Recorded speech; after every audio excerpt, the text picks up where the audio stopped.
Gjeneta Fetau dhe Egli Taku janë komentuar shumë kohët e fundit në mediat roz. Të dy janë ndaj një histori të përbashkët me të njëjtin individ, fituesen e shtëpisë më të famshme, këngëtaren Gjestin.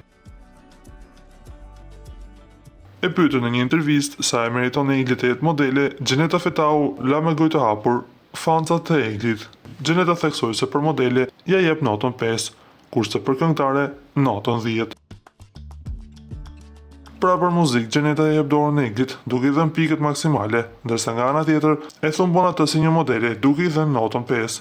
Pra, një notë që nuk i afrohet as mesatares. Na do t'ju kujtojmë se Gjeneta Fetau në çdo moment zgjedh të hedhë thumba drejt Eglit Takos, por edhe Gjestit kohët e fundit.